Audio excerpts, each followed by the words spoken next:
Silakan yang sudah presentasi dilihat catatannya, kalau ada yang kok nggak jelas tanya ke saya, kemudian sambil memperbaiki. Jadi nanti malam kita akan menyimpulkan lagi terus apa follow up-nya dari yang sudah direvisi. Oke. Bisa? Oke, bismillahirrahmanirrahim. Assalamualaikum, selamat pagi semuanya. Terima kasih. Pertama-tama saya harus sampaikan gambar hanya pemanis buatan, karena saya cari template yang sesuai, nggak nemu-nemu. Ya udah, yang penting ada, jadi saya pakai ini. Oke, so jadi judul karya saya ini namanya Tatambo, Tatambo yang artinya obat dalam bahasa Bawean. Dan obat ini dia termasuk ya obat medis, ya obat hati juga ada di dalam kisah ini. Insya Allah seperti itu. Lanjut mas. Oke, so premisnya. Seorang remaja perempuan, tomboy, nekat menjelajah sungai seorang diri agar dianggap pemberani dan layak ikut bermain bersama para saudara laki-lakinya. Akan tetapi, dia justru bertemu seorang nenek yang mendatangkan kebaikan sekaligus masalah baginya.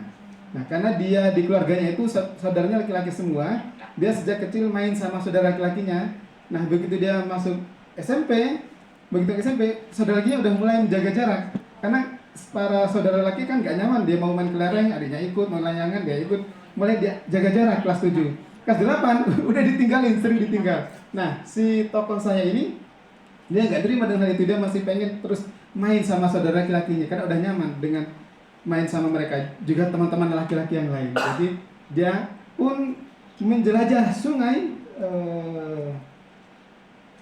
untuk menjelaskan sungai seorang diri, untuk membuktikan aku lo berani, aku lo bisa melakukan yang kalian lakukan agar bisa diterima lagi main dengan saudara laki-lakinya. Namun yang terjadi ketika dia sampai menjelajah sampai ke hulu, dia bertemu seorang nenek yang justru mendatangkan kebaikan dan masalah. Pertanyaannya adalah kenapa ada nenek sendirian di hulu sungai?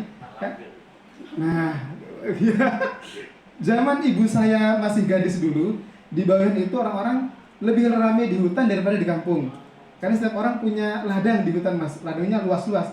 Jadi mereka punya panggilan khusus namanya juhui, untuk nyapa tetangganya, ya kayak gitu. Ajuhui namanya. Nah, ketika ibu saya mulai masuk usia menikah gitu, itu ceritanya orang pada balik ke kampung. Ladang mulai jadi sepi. Beliau nenek ini adalah satu-satunya yang tersisa masih tinggal di ladangnya sana. Jadi hanya orang tua-tua yang masih ingat sama si nenek ini. Tantangan yang saya hadapi dengan membuat kisah seorang remaja perempuan, terus dia tomboy, saya harus membayangkan gimana caranya jadi laki-laki, karena kan dia remaja perempuan. Ya, saya laki-laki. Oke, ya nggak usah dibayangin kalau gitu. Lanjut slide kedua. Nah, siapakah tokoh kita? Seorang gadis tomboy yang merasa lebih cocok bermain bersama anak lelaki daripada dengan anak perempuan seusianya. Namun, dia, si gadis tomboy ini, sedikit demi sedikit mulai menjalin persahabatan dengan sesama anak perempuan semenjak dia mengenal seorang nenek misterius di hulu sungai. Tidak hanya itu, dia juga secara misterius membawa berbagai ramuan obat untuk orang-orang di sekitarnya, khususnya ibunya. Jadi di dalam kisah ini nanti ada dua hal yang akan dilalui oleh tokoh utama kita. Pertama, dia bagaimana menjalin hubungannya dengan sekitarnya, dengan lingkungannya. Bagaimana dia beralih dari seorang gadis tomboy yang selalu pengen dengan laki-laki terus gitu bermainnya, lalu dia beralih berteman dengan sesama perempuan. Terus berikutnya juga dengan obat-obatan ini, karena ibunya sakit, dan dengan obat-obatan yang diterima dari si nenek misterius tadi, dia juga bisa menjalin hubungan dengan teman-teman perempuannya. Oke. Berikutnya, nah ini klasifikasi kepribadian tokoh kita, namanya Dia Ramadan. Kenapa saya pakai nama itu? Karena saya tanya roommate saya, Mas, Pak, Dia Ramadan ini nama laki atau perempuan? Apa mas ya? Kayaknya nggak ada gendernya deh. Ya, terima kasih. Karena saya pengen si gadis ini, mungkin orang tuanya udah mikir laki-laki lagi ini, kita anak laki-laki lagi deh. Ternyata kalau aja perempuan, ya udah kasih nama itu aja Dia Ramadan.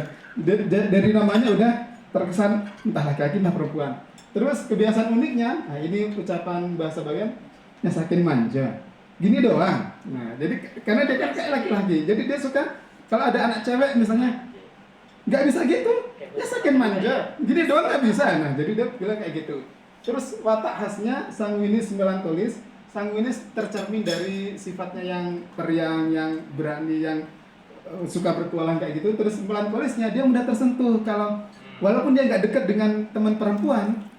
Nanti di novel itu ada anak yang kelihatannya pucet, lesu terus gitu ya. Terus dia kan cerita sama nenek, "Nek, di kelasku loh ada anak yang selalu gini, pucet, lesu. Oh, kamu kasih ini aja." Nah, ternyata itu bisa membuat anak itu menjadi bugar.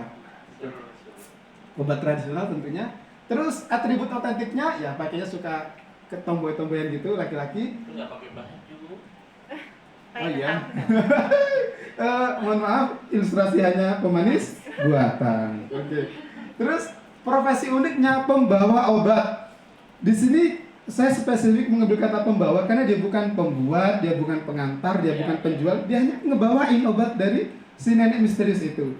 Terus karakter penyertanya ketapel, dia bawa ketapel dan akan digunakan itu untuk petualangannya. Oke, lanjut. Why? Mengapa? Apa yang jadi motivasi kisah ini? Ada dua yang jadi why-nya itu. Dia sangat ingin bisa bermain kembali dengan abang dan teman-teman lelakinya. Keinginan ini membuatnya melakukan tindakan yang mengantarnya pada why kedua. Dia ingin berperan dalam kesembuhan ibu dan orang-orang di sekitarnya. Jadi ketika dia bertemu dengan si nenek, perlahan-lahan arah hidupnya itu berubah. Dari yang pengen membaur lagi dengan kakak-kakaknya, berubah menjadi untuk menolong. Oh, jadi ibuku punya harapannya buat sembuh. Nah, kayak gitu. Lanjut, Mas. Saya tidak akan memberi kesempatan Anda beristirahat. Terus, tangannya di situ terus, jangan diangkat. Ya. Where, di manakah kejadiannya? Ini tempat nyata, Pulau Bawean, Kecamatan Sanggapura. Nah, kita bisa cari di Google.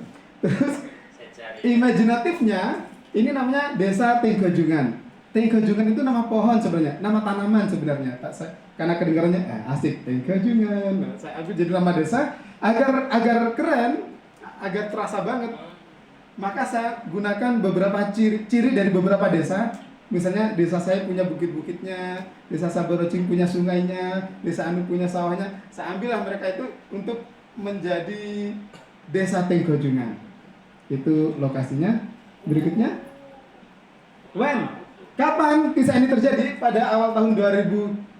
Sebelum Masehi. Maksudnya tahun 2000-an itu yang mana di bawah teknologi informasi masih susah diakses, tapi juga bukan era yang terisolir dari dunia luar. Kita sudah ada televisi, ada wartel, tapi sulit untuk mendapatkannya. Kalau kita mau nelpon, wartelnya di kota kecamatan. Kita harus pergi dulu ke kota kecamatan. Oke. Lanjut. How? Bagaimana kisah ini akan disusun? Maka prosesnya, silakan Mas, berikutnya. Prosesnya adalah pertama pengenalan tokoh. Saya akan mengambil adegan ini untuk mengenalkan tokoh dia saya yang akan mencerminkan tomboynya dia. Beberapa siswi SD berusaha menggetek. Saya mencari bahasa Indonesia yang getek. Menggalah. Beberapa siswi SD berusaha menggalah jambu biji di halaman sekolah. Tapi tinggi badan dan panjang galah tidak sampai. Para siswi itu tampak frustasi dan putus asa. Oleh-oleh. Lalu datanglah dia, bicara sebentar dengan salah satu dari mereka, kemudian dia mengeluarkan sesuatu dari punggungnya, dari balik punggungnya, sebuah ketapel. Dengan ketepatan seorang sniper, dia menjatuhkan 3 jambu biji menggunakan ketapelnya tanpa melukai kulit jambu-jambu tersebut. Jadi langsung titis gitu, langsung kena. Nah, kemudian sebagai ucapan terima kasih, para siswi pun bersorak, "Wih, keren dia, ayo ikut main sama kita, ayo main sama kita." Dia bilang, "Oke, ayo main." Tapi yang dia lakukan, dia justru berlari, justru membuat para siswi itu terbongong. Dia berlari sambil berteriak-teriak minta ikut pada sekumpulan siswa yang sedang bermain kelereng. Dia bukannya ikut main sama anak-anak cewek yang barusan dia bantu, tapi malah gabung sama anak putra yang lagi main kelereng. Jadi udah kelihatan dia nggak nyambung sama teman-teman putrinya. Juga menunjukkan betapa tangkasnya anak ini. Ya, lanjut.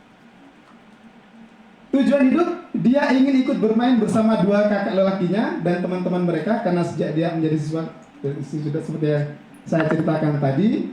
Selain itu, dia juga ingin berperan dalam kesembuhan ibunya. Ketika terbuka pintu untuk berperan dalam kesembuhan sang ibu, Dua hal terjadi pada diri dia. Pertama, keinginan bermain dengan anak laki-laki perlahan-lahan tergantikan oleh kesibukan mendapatkan obat. Kedua, dia mulai membuka interaksi dengan sesama anak perempuan. Itu tujuan hidupnya. Ada peralihan tujuan hidup.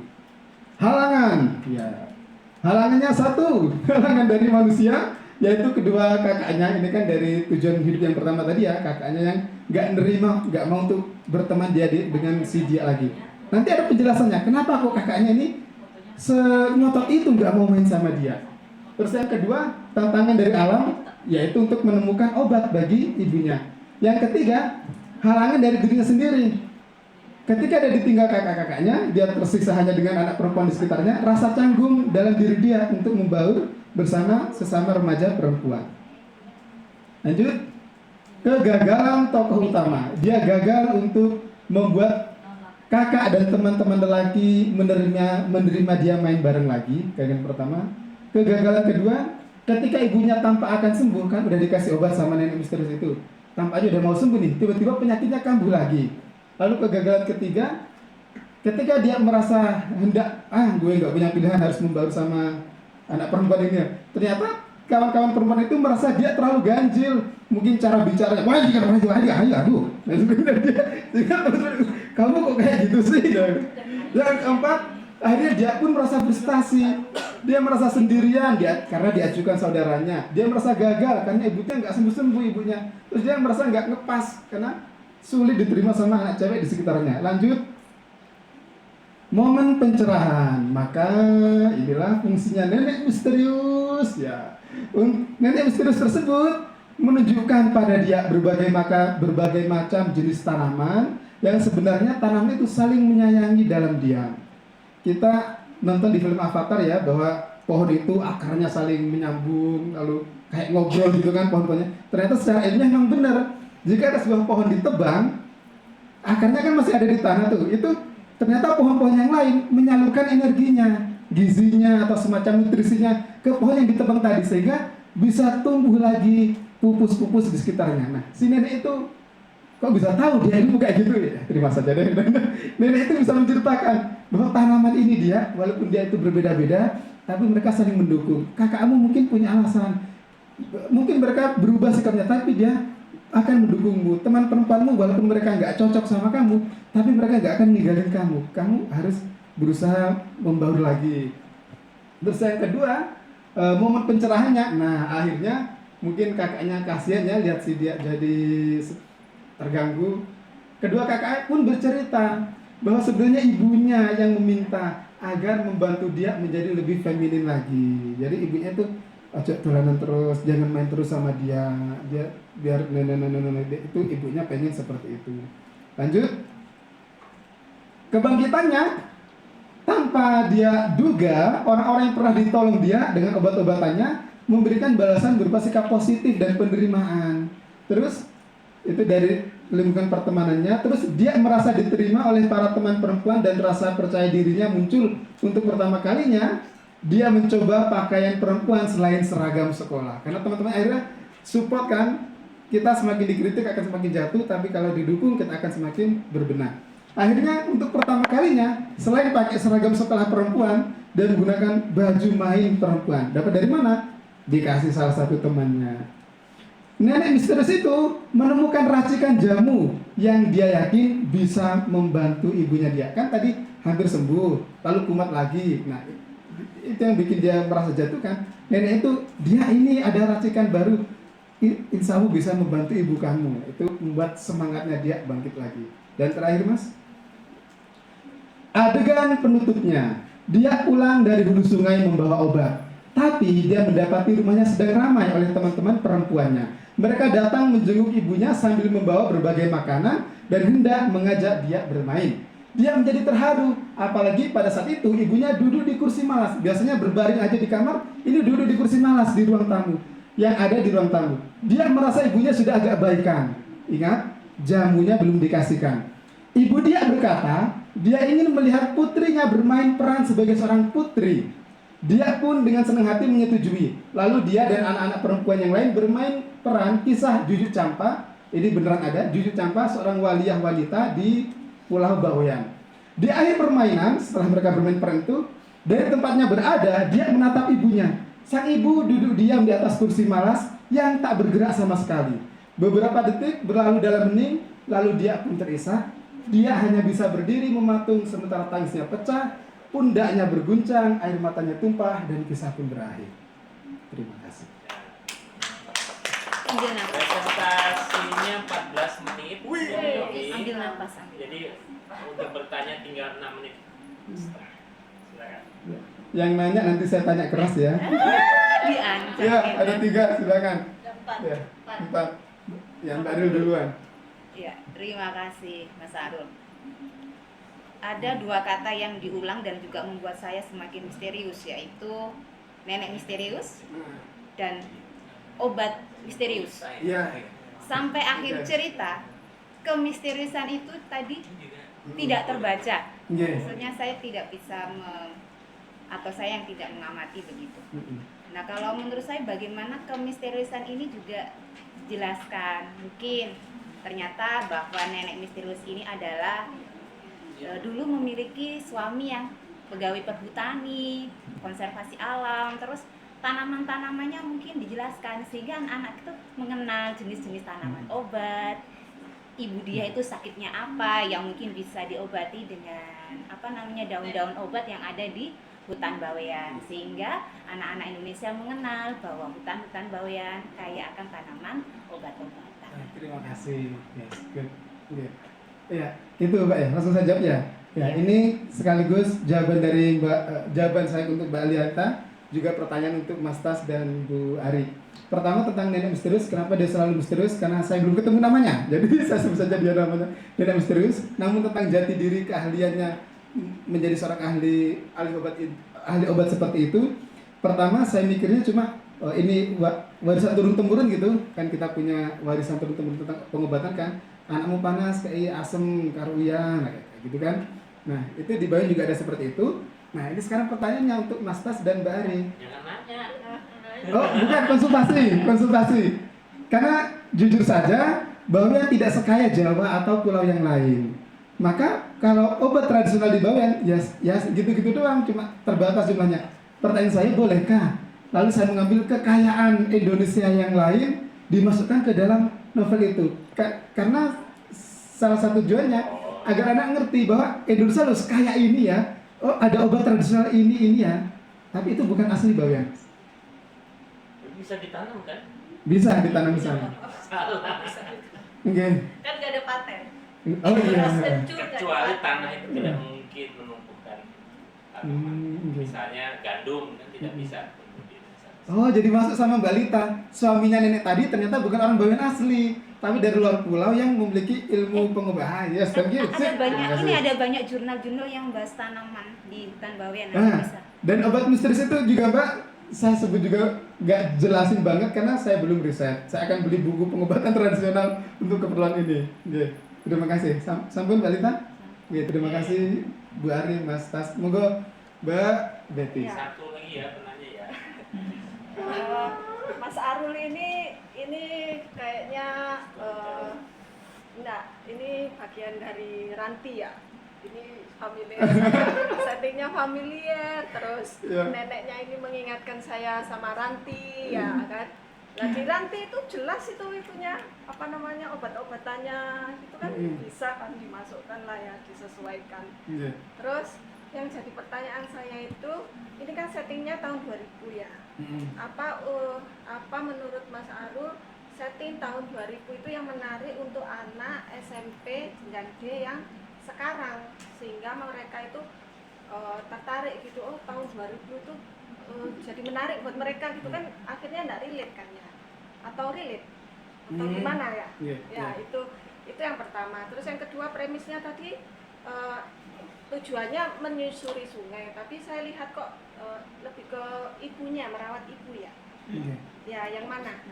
Itu aja dua pertanyaan saya. Ya. Terima kasih. Aduh lupa saya yang pertama tadi. Ini kan tahun 2000-an. Ya. Di setting waktu 2000 itu saya ingin menunjukkan betapa menariknya dunia tanpa terikat ke gadget. petualangan. Jadi makanya si Ranti punya perbekalan ketapel segala macam, ingin menunjukkan ke anak, oh seru ya ternyata hidup tanpa gadget, kita bisa berpetualang, bermain-main kayak gini gitu. Nah itu yang menurut saya akan menjadi poin menariknya tahun 2000. Kalau saya nggak pakai tahun 2000, lalu gadgetnya nggak tampil, maka hilang, nggak connect nanti. Tapi karena saya ingin anak ini dekat banget dengan alam, maka saya butuh tahun 2000. Nah, itu tentang setting waktunya. Ada lagunya. Oke, terus tentang yang premisnya tadi itu, Nasi dari ya. iya. Jadi nanti memang intinya sebenarnya dia itu novel ini tentang seorang anak yang beralih dari tomboy menjadi lebih feminin, itu yang pertama. Terus yang kedua, seorang anak yang ingin merawat ibunya, membantu kesembuhan ibunya, karena itu juga yang menjadi pukulan akhirnya kan di sini tentang ibunya itu. Kondisi sakit ibunya adalah kondisi yang menjadi penutup dari novel ini. Meninggal. Nggak mau saya jawab. Jangan lah. Cukup ya sekarang ke Iya. Mari silakan. Oke. Ini kan tentang pertama dari premis ya. Si nenek itu membawa kebahagiaan sekaligus masalah buat si tokoh utama. iya, Nah ini masalahnya itu tidak kelihatan sepanjang iya. itu penjelasan tadi semuanya oke-oke aja gitu. Jadi masalahnya apa? Tapi di satu sisi saya suka sekali ada generasi yang jauh kemudian dipertemukan dalam satu cerita, itu luar biasa karena pasti ada masalah komunikasi, ada masalah gitu ya. Yang kalau di Jawa tuh nggak suka maksudnya ya gimana dia berbicara dan bersikap dengan si nenek gitu ya, itu yang belum kelihatan masalah dan bagaimana mereka berkomunikasi. Terus berikutnya obat tradisional itu tidak semua orang bisa langsung menerima. Bahkan tahun 2000 di Bawean pasti obat kimia sudah muncul dan tidak semua orang dengan mudah menerima, apalagi dengan yang asalnya tuh tidak jelas gitu. Terus bagaimana si dia ini bisa menjelaskan, mendeskripsikan gejala teman-temannya kepada si nenek tanpa ada yang miss.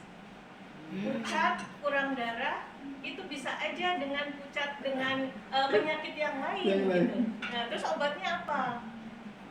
Kalau misalnya obatnya salah gitu, itu kan resiko lagi. Nah, ya kan? Itu di riset lagi. Jadi antara dia menjelaskan gejala si teman itu kan berarti harus dekat banget dengan temannya. Padahal dia kan tidak dekat dengan teman perempuan, gitu kan. Jadi gejala yang terlihat dengan apa yang dia rasakan, si temannya rasakan itu bisa aja tidak tersampaikan ke si nenek. Itu yang mungkin harus logikanya harus masuk. Terus satu lagi, ibunya pingin dia ini feminin. Iya. Nah, tapi baju perempuannya dikasih oleh teman. Oh iya. Plot hole-nya. Ya, jadi ibunya mungkin sudah menyiapkan baju-baju tapi nggak perempuan itu, dipakai. tapi tidak dipakai dan kemudian akhirnya sempit nggak karuan, kayak gitu kan? Maksudnya sudah dibeli tapi sempit, gitu kan? Biasanya anak yang tomboy itu, saya termasuk dulu tomboy. Kalau dibelikan baju oleh ibu tuh banyak alasan, gatel lah, terus segala macam gitu kan? Itu lebih ke sana. Apalagi ya? Berarti bukan tidak ada Bu ya, tapi sudah tidak bisa dipakai lagi. Tidak bisa dipakai Terima atau kasih. banyak alasan lah ya. Oh ya, dan permainan anak perempuan di situ yang membuat dia menolak untuk terlibat, itu permainannya apa? Masak-masakan atau main baju-bajuan yang baju kertas itu Bu? Dagang-dagangan kayak gitu. Baju-baju. Jadi emang bener-bener bukan gendernya bukan netral gitu ya, karena kan anak perempuan juga ada yang main tali, main umpet-umpet, dan itu kan sebetulnya dia bisa bergaul. Dia bisa bergabung ke situ karena permainannya tidak sangat feminim gitu kan. Ya itu aja dari saya. Oke, terima kasih banyak Bu. Ya, saya hanya buka Google Earth ya tadi. Kok ada kalimatnya mirip Madura, ternyata memang di atas Madura ya. Iya. Jauh lagi. Berapa jam itu untuk naik kapal? Kalau dari Lamongan kita berangkat pukul 10 malam, nyampe sananya habis subuh. Wih, Oh. itu di tengah laut teman-teman. Iya. Jadi ini Ombak spesial setiap ya. hari. Tapi Mas Sarul itu sekarang di Jawa, Nggih, di Jawa. Lebaran pulang gitu. Sudah nggak pulang. Oh, Jadi untuk bahasa Bayunya saya tanya ke teman di sana memastikan lidah saya masih bener atau enggak. oh. Orang tua sudah tidak ada di sana. Iya, sudah pindah ke Jawa semua. Oh, iya. Makanya nggak mudik. Berarti harus ke sana lagi untuk riset ya. Oh iya. Baik, iya kalau saya menambahkan yang Bu Ari sampaikan tadi ya, soal masalah si nenek ini sebenarnya sudah terjawab juga oleh masukan Bu Ari sebenarnya. Karena obat-obat itu sudah tidak diterima, maka kan kepercayaan masyarakat kepada si nenek pasti malah jadi takut kan. Nah, konfliknya ada di situ. Untuk apa percaya sama nenek-nenek yang tidak jelas siapa itu juga yang berobat begitu.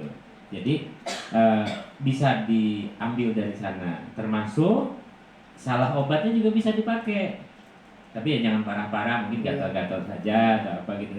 Gara-gara salah obat, salahnya bukan salah si nenek tapi salah si anak ini memberi Penjelasan. iya diagnosisnya. penjelasan. Kan bisa itu, sangat bisa.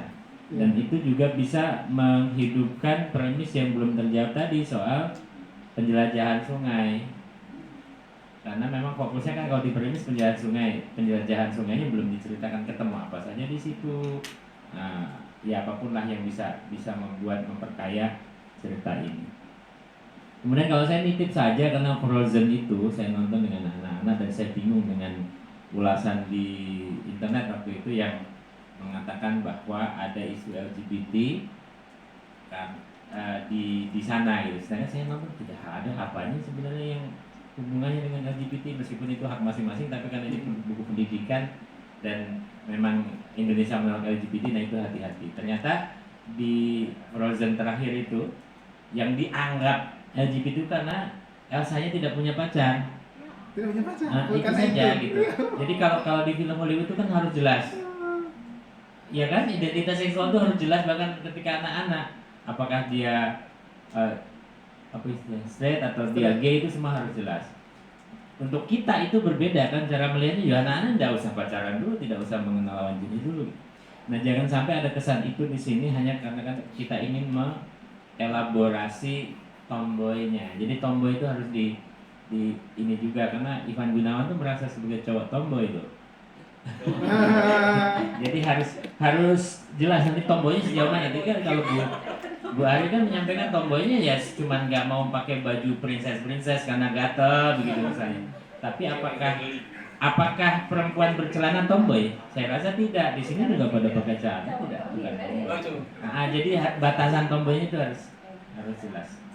Tapi sangat masuk akal karena dia kakaknya laki-laki semua kan. Ya, Maksud saya itu juga bagus, sebuah pencarian identitas diri itu bagian dari tahapan pendidikan kan. Dari PAUD itu kita ada tahapan untuk mencari jati diri itu oke, bagus. Hanya tadi batasan-batasannya harus jelas, jangan sampai dia jadi fitnah.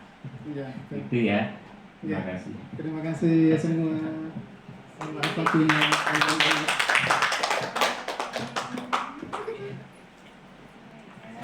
Oke, terima kasih Mas. Sudah kuduga Mbak Betty pasti twing.